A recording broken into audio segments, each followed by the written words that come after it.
Olá, meu amigo, olá, minha amiga. Eu tô aqui em mais um vídeo. Eu sou o Rodrigo, eu tô aqui em mais um vídeo para falar com vocês sobre um assunto que foi polêmico no meu canal, né? Eu fiz um vídeo recentemente, vou até deixar ele tagueado aqui em cima, acho que fica aqui, né, a tag. Sobre a diferença entre espiritualidade, que eu falei sobre 7 coisas espirituais que eu já não acredito mais. E aí, muita gente confundiu, fizeram uns comentários nada a ver, teve gente que deu dislike, enfim, mas muita gente gostou do vídeo, né? O que me chamou a atenção, porque eu não esperava, na verdade. E aí eu tô trazendo agora para vocês um outro vídeo, que é o vídeo onde eu explico realmente assim como você consegue ser espiritualista sem você precisar da religião como um todo. Por quê? E aí, eu tenho uma série de explicações relacionadas à religião. Eu já frequentei muitas religiões, já me irritei com muitas religiões, já tentaram me cercear em muitas religiões, eu já ouvi absurdos em algumas religiões que me fizeram sair dessa religião, né? E de outras. Então eu acabei seguindo um caminho que eu considero, para mim, tá? Para mim, espiritualizado, um caminho onde eu consigo me encontrar e me conectar. E eu queria mostrar para vocês então essa diferença entre espiritualidade e religião, porque isso sim deixa as pessoas confusas.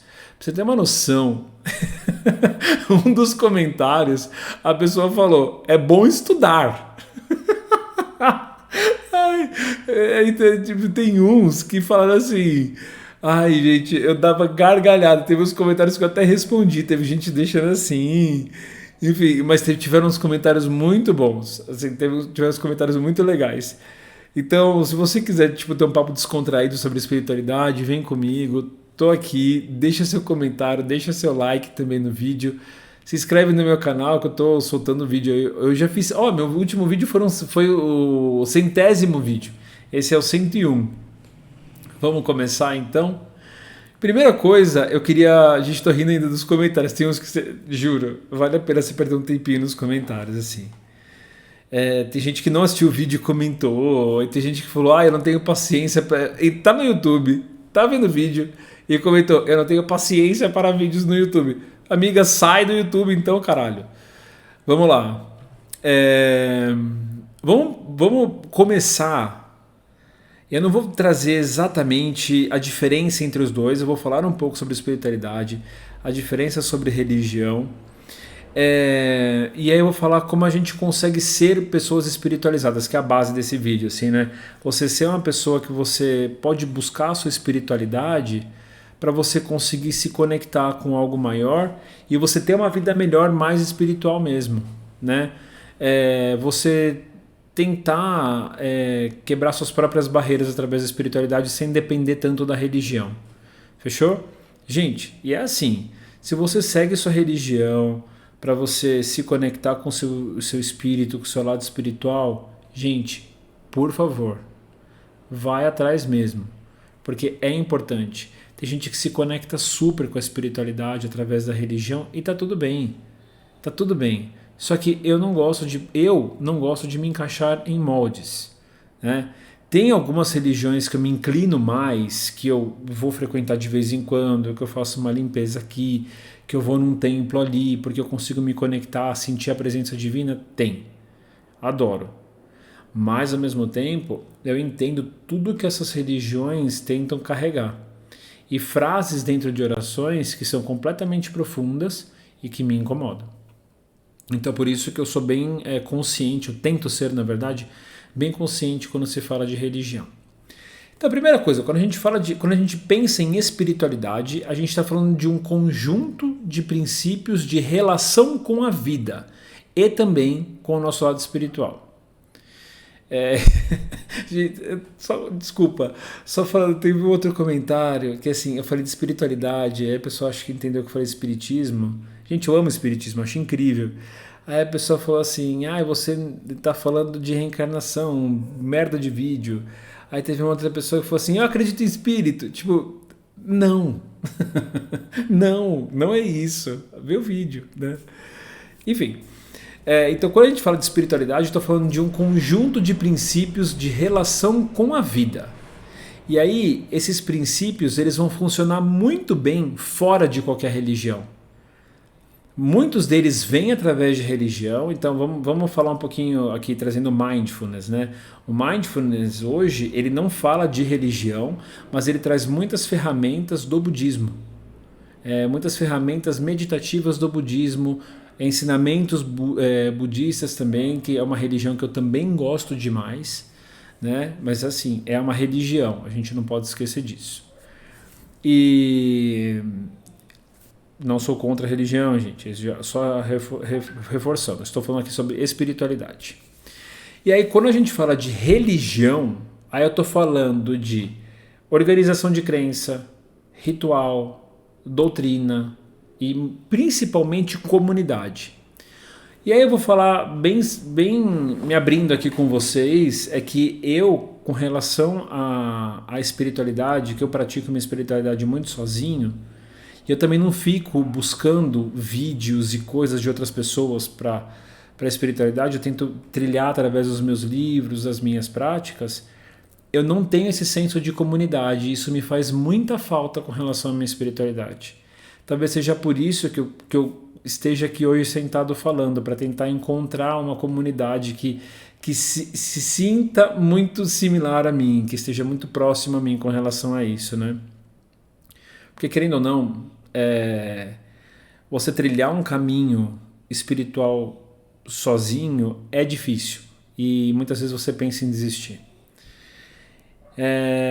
Mas não desisti, estou aqui, pratico, né, há 21 anos as minhas práticas espirituais. Eu mergulhei no Reiki há muito tempo e não saí mais do Reiki, então o Reiki ele me ancora muito na minha espiritualidade, a prática do Reiki, as minhas práticas, o meu espaço terapêutico, enfim.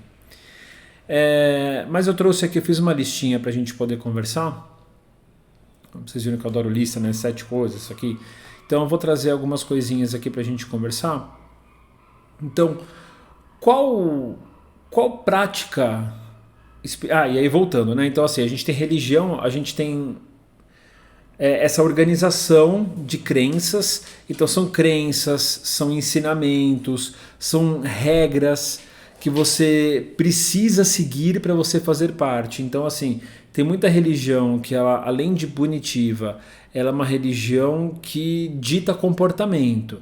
Então você não pode fazer isso, você não pode fazer aquilo, isso é pecado, aquilo é pecado, você não deve fazer isso, você deve fazer aquilo. Então a partir disso você vai sendo cerceado um pouco da sua liberdade. Sim, eu entendo, já foi uma outra discussão, eu entendo que nós não somos 100% libertos, mas tem religiões que te prendem um pouco mais. Então você não pode fazer isso, você não pode comer aquilo. Ele não te dá a opção de escolher, te falando assim, isso é mais saudável, isso é menos saudável. Escolha, né? Que aí é um dos conceitos do livre-arbítrio, você ter a escolha. Não, o que ele faz é não coma isso, não faça aquilo, faça essa prática, aprimore desse jeito, né? E se você não fizer... seus antepassados vão ficar bravos, o diabo vai fazer tal coisa, X pessoa vai fazer tal coisa, então você vai ser atacado, você vai sofrer. Eu estava numa religião, uma época, eu frequentei uma religião por 11 anos, que o discurso era muito bom, eu amava os ensinamentos, eu engolia os ensinamentos deles, todos. Só que eu comecei a perceber que as pessoas que frequentavam, elas botavam medo nos outros. Então, se você não fizer essa prática, ou se você não fizer isso aqui, se você não fizer aquilo ali, você não prospera, isso aqui não sobe, isso aqui não muda, isso aqui não transforma. Né? Então, você tinha que fazer tal coisa. Você tinha que, inclusive, fazer doações financeiras para alguma coisa acontecer. E aí, por muito tempo eu fiz. Né? Mas não para acontecer, mas porque eu sentia a necessidade. Então, e hoje eu vejo assim, então o que me faz falta não é nem os ensinamentos, as doutrinas, porque isso eu encontro em qualquer livro de uma pessoa espiritualizada, ou Helena Blavatsky, enfim, diversas, até o Bhagavad Gita, com ensinamentos profundos, coisas muito milenares, assim, que são bem interessantes, mas eu tento me desprender dessa questão da religião. Né, que a religião ela tem essa coisa de fechar e de querer construir cultura, né? sendo que a cultura ela deveria ser livre. Bom, então, como é que a gente consegue trazer esse caminho mais espiritual para a nossa vida, né? O que é um princípio da espiritualidade, né? Não que ela tenha princípios, mas como a gente se conecta com a espiritualidade. A espiritualidade ela promove muito autoconhecimento, porque a espiritualidade faz a gente se olhar, se observar. Então a gente tem, por exemplo, observação dos seus padrões. Então, eu tenho um padrão de ficar muito irritado, eu tenho um padrão de me apegar muito nos meus relacionamentos, eu tenho um padrão de não me apegar nos meus relacionamentos, de usar as pessoas. Eu tenho medos que me bloqueiam, crenças limitantes, que o pessoal adora essa frase, né? Mas eu tenho crenças que me bloqueiam. Eu tenho desejos que são confusos, ou desejos que eu não quero manifestar. Eu tenho reações e eu tenho escolhas. Então, o autoconhecimento ele vai fazer você olhar para isso. Ele, em alguns momentos da espiritualidade, ele vai trazer você para se observar. E essa observação vem do segundo tópico, que a gente pode trazer como mindfulness, né? Mas o mindfulness, traduzindo, ele nada mais é do que você ter a autoconsciência, ou uma consciência do momento, ou até a palavra, né, que está sendo muito usada hoje, que é a presença, né? Que é você tentar tentar estar inteiro no que você está vivendo. E aí, a partir disso, você perceber o que te gerou medo. Então não é você só reagir ao medo, é você questionar o seu medo. É você falar, por que eu estou com isso? Da onde está vindo esse desejo pela comida que não passa? Será que é fome mesmo? É você se questionar. Então a espiritualidade ela promove o autoconhecimento, ele promove esse autoquestionamento mesmo. Você conseguir se observar de uma forma mais tranquila, de uma forma onde você não se julga, né? Que eu acho que é o principal, que aí traz o terceiro item. Então a gente já está no terceiro. Eu falei já autoconhecimento, falei sobre mindfulness ou presença, né? E estou trazendo também uma outra coisa que é a compaixão e a autocompaixão. Que é a autocompaixão é o não julgamento. Muitas vezes a gente confunde a compaixão e a autocompaixão com eu posso dar desculpa por não fazer tal coisa, ou eu posso falhar hoje, ou eu não vou mais fazer isso e está tudo bem. A autocompaixão não é você se desculpar por desistir, é você olhar para você e para as outras pessoas também, né? Aí é como eu falo da compaixão e da autocompaixão, é você olhar para as outras pessoas também com mais humanidade, entendendo que aquela pessoa ali também é um ser humano, que está em sofrimento, que está em evolução, que tem seus picos de alegria, que tem seus picos de tristeza, que está doente, e você também é assim. E você tem a permissão de se sentir assim. Você tem toda a habilidade de se sentir dessa forma, você tem toda a permissão de acontecer isso. Então eu vejo muitas pessoas que se espiritualizam ou que estão em religiões, né, que vêm conversar comigo ou vêm aqui em sessão terapêutica, né, e a pessoa fala para mim assim, Rodrigo, eu não sei porquê, mas eu tô tão triste, essa tristeza não vai embora. Eu falo, mas o que aconteceu na sua vida que te deixou triste? Eu perdi um familiar. Porra, amigo, é lógico que você vai estar triste. Você está em luto. É óbvio. Se permita estar triste. Aceita que você perdeu alguém. Aceita que você terminar um relacionamento também é dolorido pra caramba. Aceita isso, deixa isso se manifestar em você. E através do autoconhecimento, tá vendo como todos se conectam, né? Que através do autoconhecimento, da autocompaixão é você aceitar e você permitir olhar para você mais humano. Eu sou um ser humano, eu sinto dor, eu tenho possibilidade de sentir dor. Só que aí você não trabalha com essa permissividade. Você não é você se permitir errar o tempo inteiro, mas é você ter esse autoconhecimento de você falar, nossa, isso está me afetando demais. Da onde está vindo essa dor? Como é que eu resolvo essa dor? O que pode trazer, né? O que eu posso trazer do que eu conheço, do que eu sei, ou do que eu estudei para poder melhorar disso? né? Talvez eu aceitar que eu estou sofrendo no luto não é me entregar para o luto e ficar chorando na cama a vida inteira, mas eu respeitar esse momento de dor e saudade e trazendo os outros ensinamentos que eu tenho também da continuidade da vida, por exemplo. Não é?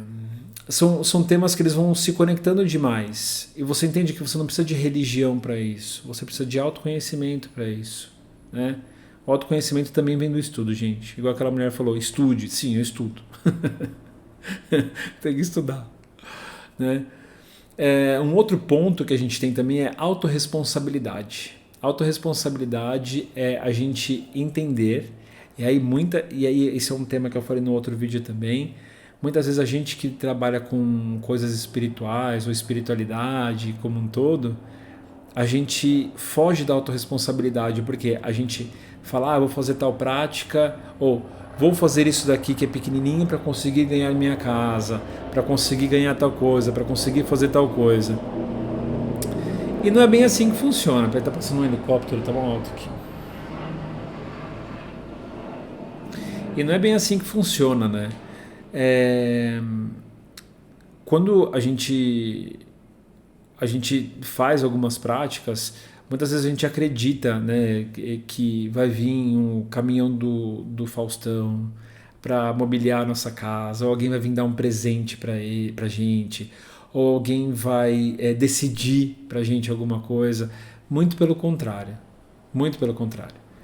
A autorresponsabilidade é você entender que as suas decisões, suas ações ou sua falta de ações ou de ação como um todo tem um papel importante no resultado final de alguma coisa, né? Então é você também assumir que num relacionamento que não tá bom você também tem responsabilidade, você assumir que a decisão que você tomou não foi a melhor decisão para sua vida, mas você pode tomar outras decisões, né? Muitas vezes a gente fica preso culpando nossos pais de muita coisa, culpando as outras pessoas de muita coisa, mas a autorresponsabilidade vem trazer pra gente que a gente tem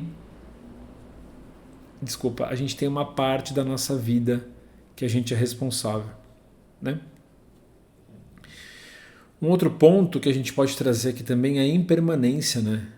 A impermanência, ela vem sim de um termo budista, né? Mas já é amplamente debatido, discutido também, assim como mindfulness, né? E assim como o próximo item que eu vou falar daqui a pouco. Mas a impermanência é a gente entender que tudo muda. E isso é um fato. Tudo muda, tudo acaba. O budismo fala muito sobre isso. Ele fala muito que a gente compreender a impermanência, ele liberta a gente de sofrimento, né? Só que ao mesmo tempo o budismo também fala que o sofrimento ele é uma escolha. Aí eu já não concordo tanto, né? Porque eu acho que o sofrimento ele não é bem uma escolha, você não escolhe sofrer. Às vezes é a informação que você tem ou a resposta que você tem a sofrer com relação a alguma coisa, né? E o sofrimento está intrínseco à vida.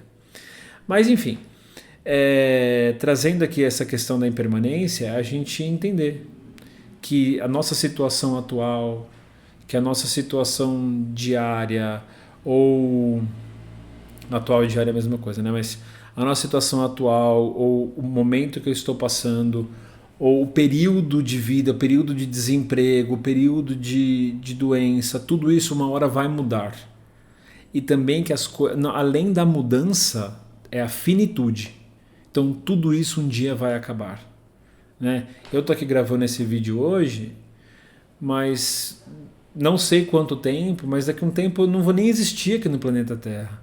Assim como as árvores que estão próximas também um dia vão morrer, os animais. E isso, gente, muita gente fala, não gosto de falar sobre esse assunto. É porque quando a gente fala sobre impermanência, a gente associa a perda, né? Mas ao mesmo tempo, a impermanência ela não é só a perda, ela é a transformação. Porque a gente não é mais quem a gente era 10 anos atrás, 15 anos atrás. A gente está mudando e isso faz parte da impermanência. Então a impermanência ela pode ser muito libertadora ao invés de sofrida, né? Mas a gente sempre traz para dor. né? Que a impermanência gera dor. Só que é o oposto. A impermanência, a dor que a gente sentiu da impermanência também é liberta com o tempo da impermanência, né? O próximo ponto que eu trouxe aqui é o desapego, né?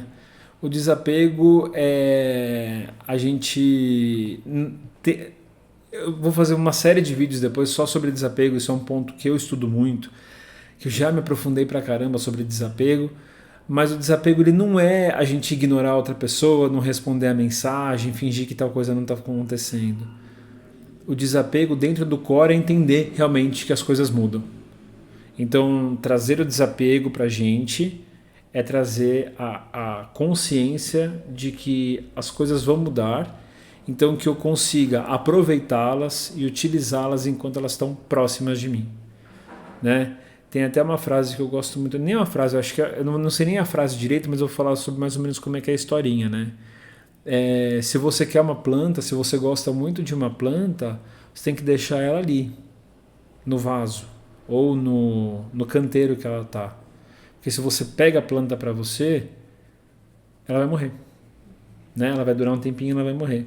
E o desapego fala muito sobre isso, sobre você permitir que as coisas estejam ali onde elas têm que estar, onde elas estão, fazendo o que elas estão fazendo. Sem você querer para você, mas sim observando elas com amor, com carinho, com honestidade, né? Vamos lá. Um outro tema que eu trouxe também aqui é a gratidão. Muita gente fala sobre gratidão, né? E tem até uma coisa que tem esse negócio da gratidão tóxica, né? Eu lembro, gente, olha isso. Eu frequentava um lugar e isso me pegava demais. Foi um dos motivos que eu comecei a ficar muito azedo naquele lugar, assim. Eu frequentava um lugar que aí eu lembro que uma vez uma mulher estava com um problemaço. Eu não lembro se o filho dela tinha tentado alguma coisa com a própria vida. Eu não lembro direito o que era a situação, mas eu lembro que ela estava com um problemão, assim. E aí eu lembro que uma moça que foi atendê-la, ela falou assim, tenta agradecer por isso. Só que quando você solta uma frase assim, tenta agradecer por isso, isso pode soar até como uma violência para quem está sofrendo. Tipo, eu vou agradecer por quê?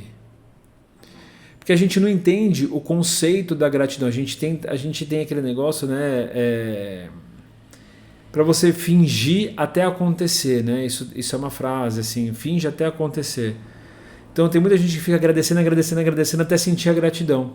Eu não sou dessas pessoas. Eu gosto de entender o porquê que a gratidão está na minha vida e o que eu estou agradecendo. Então quando você olha a gratidão de uma forma rasa, igual você fala para uma pessoa, agradece por você ter batido seu carro. Tipo, que porra é essa? Tipo, por que eu vou ter que agradecer porque eu bati meu carro? Mas quando a gente fala sobre gratidão, essa gratidão mais profunda, essa gratidão mais madura, né, não essa gratidão infantil, é você achar pontos de gratidão, desde que você queira praticar isso, claro, mas é você achar pontos de gratidão pelas coisas que já aconteceram ou estão acontecendo com você. Então, se você não tem o porquê agradecer nesse momento, porque tua vida está realmente absurda, começa a agradecer por você ter uma vida. Ou começa a agradecer por você ter o entendimento de que as coisas um dia vão mudar, que existe a impermanência, né? É mais a gente... Nossa, o pernão está me matando aqui. É mais a gente ter essa maturidade de entender que eu não tenho obrigação de agradecer. Senão fica aquela gratidão tóxica, sabe? Você chega perto de uma pessoa, a pessoa fala gratidão. Tipo, você está agradecendo o quê, amigo? Calma, eu nem terminei de fazer o que eu tinha que fazer. Né? Fica aquela coisa automática. E não é profundo, não vem do nosso core, não vem do nosso interior. Então, essa questão da gratidão também é uma questão que me pega, porque o lugar que eu frequentava também falava muito sobre isso. E eu via que era muito automático. E eu sempre tento trazer um pouco mais dessa coisa mais profunda para isso, assim, de como a gente trabalha a nossa espiritualidade agradecendo, mas sabendo que você está agradecendo e sabendo também como agradecer. Né? Não agradecer por agradecer, esse agradecimento vazio, palavras vazias. É, coerência, né? Então, um ponto que é importante da espiritualidade também é a gente ter coerência. A gente olha para ideais espirituais muitas vezes que vêm de pessoas que moram muito longe, no meio do mato, que não pegam metrô todos os dias, que não trabalham e à noite tentam meditar, ou que tem filho, enfim. A gente se compara com uma espiritualidade que ela é muito falsa, que é uma espiritualidade que ela fica até um pouco distante da gente. É uma espiritualidade que, eu uso branco, fico no meio da natureza. Gente, eu particularmente agora não tenho acesso a isso. Eu tenho acesso muito pouco a isso. E quando eu vou fazer alguma prática espiritual desse jeito, eu fico incomodadíssimo com os insetos, com um monte de coisa. Então a minha prática espiritual ela tem que ser coerente com o meu estilo de vida, com o que eu tenho desejo, o que eu tenho vontade. Então a sua prática espiritual ela tem que ser próxima de você. Ela tem que ser próxima do que você vive. Então como você adapta essa espiritualidade? Isso aí eu vou fazer um outro vídeo depois. Mas como você adapta para a sua espiritualidade coerente? Não essa espiritualidade que você enxerga assim, para a sua vida e vai meditar 1 hora por dia. Eu não tenho tempo para isso. Eu adoraria, eu não tenho tempo para isso agora. Você não tem tempo, mas você tem tempo para ficar no celular? Tenho tempo para ficar no meu celular porque eu trabalho com minhas coisas, porque eu tenho que responder mensagem, porque eu tenho que fazer outras coisas. Então quem começa a comparar e generalizar geralmente também não vive a sua realidade. Vive uma realidade que é idealizada. Cada um tem uma forma de expressar sua espiritualidade, cada um tem uma forma de expressar sua vida. E cada um deve buscar a sua forma também de praticar a espiritualidade por conta. Temos que ser coerentes com a nossa espiritualidade. A gente tem que trazer essa coerência. A espiritualidade fala sobre coerência também. Fechou? Tem a parte do serviço, né? A parte do serviço é muito mais ligada ao como a gente serve para a humanidade. E aí trazer o serviço dentro da espiritualidade é muito importante, que geralmente a gente faz isso automaticamente, né? Ajudar o próximo, ajudar quem está perto, você estender a mão para quem pede ajuda para você, não para quem você acha que precisa de ajuda, né? Também tem essa diferença. Muitas vezes, no alto da minha arrogância, eu vou ajudar uma pessoa que não pediu ajuda e não quer ajuda, né? E aí a pessoa nega e a gente ainda acha ruim. Então, são várias nuances, mas o serviço é você conseguir se conectar com pessoas que estão precisando da sua ajuda e você conseguir servir a eles, servir o seu melhor lado, o teu amor, o teu braço, o teu trabalho mesmo para isso. Então a espiritualidade fala muito sobre você usar o serviço também, que você não precisa estar ligado a nenhuma religião com relação a isso também, tá? A gente tem também respeito ao livre-arbítrio, né? A gente aceita que cada pessoa tem o seu caminho, mesmo quando você discorda dele.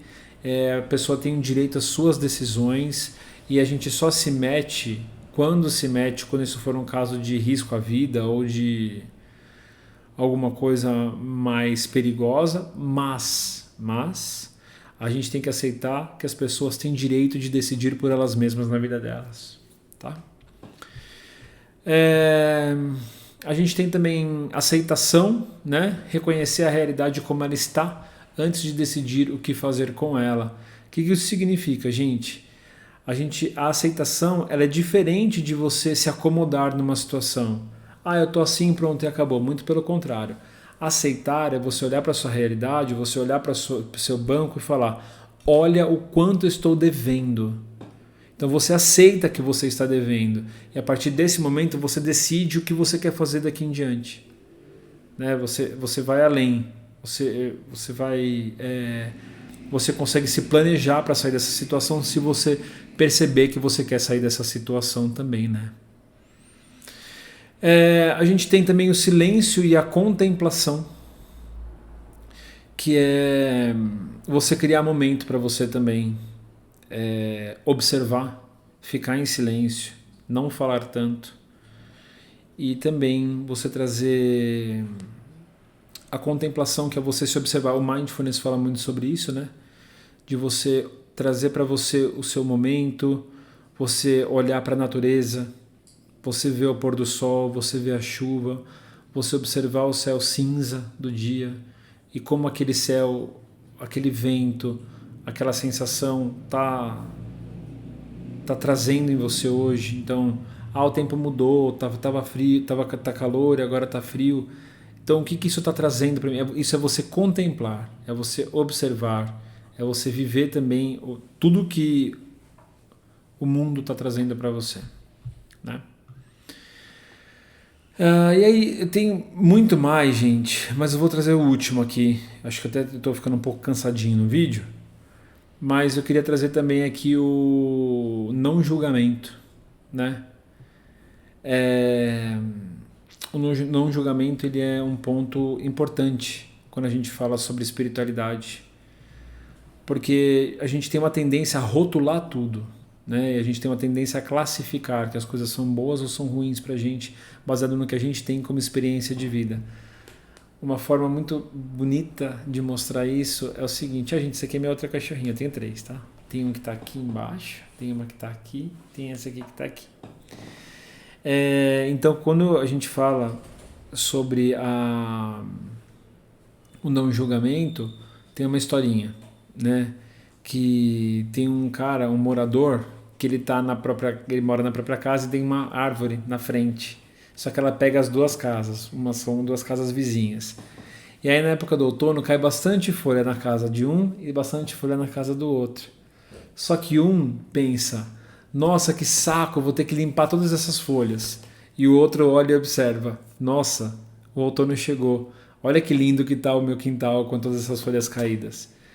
Então, a gente classifica as coisas como boas e ruins, baseado no que a gente tem de experiência, no que a gente está com vontade de fazer evoluir.